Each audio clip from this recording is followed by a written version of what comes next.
वंदे मातरम के 150 साल पूरे होने के मौके पर सरकार ने राष्ट्रगीत के गायन को लेकर नए दिशा निर्देश जारी किए हैं, जिसमें सभी 6 पैराग्राफ गाना अब जरूरी कर दिया गया है। लेकिन सरकार का यह आदेश कई मौलानाओं और मुस्लिम नेताओं को पसंद नहीं आ रहा और वंदे मातरम को जरूरी करने पर उन्होंने फिर से विरोध करना शुरू कर दिया है।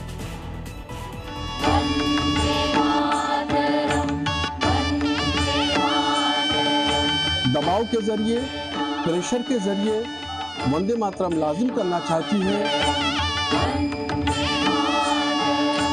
ये हिंदुस्तान है, किसी के बाप की जागीर नहीं है। एक बार फिर वंदे मातरम पर आदेश आया और एक बार फिर इसे लेकर आपत्ति करने वालों की लाइन लग गई। आज भी है, कुछ लोग हैं कहेंगे खाएंगे, रहेंगे हिंदुस्तान में, खाएंगे हिंदुस्तान में, लेकिन वंदे मातरम गाएंगे नहीं। हम उनकी मंशा को समझें। जिस गौरवशाली गीत वंदे मातरम को सुनते ही हर हिंदुस्तानी का सीना चौड़ा हो जाता है और रगों में देशभक्ति की लहर दौड़ जाती है, उसे लेकर एक बार फिर विरोध शुरू हो चुका है। और इसकी वजह बना है एक आदेश जो कि सरकार की तरफ से जारी किया गया है, जिसके मुताबिक अब वंदे मातरम के 6 अंतरे गाने होंगे और ये सभी सरकारी कार्यक्रमों में जारी होगा। पहले वंदे मातरम, फिर जनगण मन बजेगा और वंदे मातरम के दौरान खड़ा होना जरूरी होगा। स्कूलों का काम वंदे मातरम से शुरू होना चाहिए। ये आदेश गृह मंत्रालय की तरफ से जारी किए गए हैं। इसके बाद अब सियासी तौर पर इस फैसले का विरोध हो रहा है।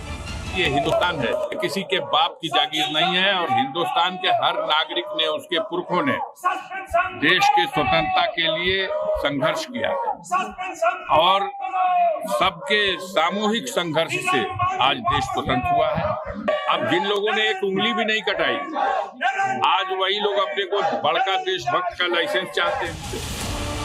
सिर्फ सियासी ही नहीं बल्कि मुस्लिम धार्मिक नेताओं ने भी इसका विरोध किया है। हुकूमत दबाव के जरिए, प्रेशर के जरिए वंदे मातरम लाजिम करना चाहती है तो ये संविधान के विरुद्ध है और हाई कोर्ट के उसूलों का पालन न करना है, बल्कि उसकी भी मुखालफत करना है। जो पढ़ना पढ़े, जो न पढ़ना न पढ़े, अपनी मर्जी भर के उसको प्रतिबंध नहीं लगाना चाहिए। उसके ऊपर आपकी जिसकी मर्जी पढ़े, अनिवार्य नहीं होना चाहिए। ये गलत है, अनिवार्य होना गलत है, बल्कि होना चाहिए आज़ादी होना चाहिए, आज़ादी होना चाहिए।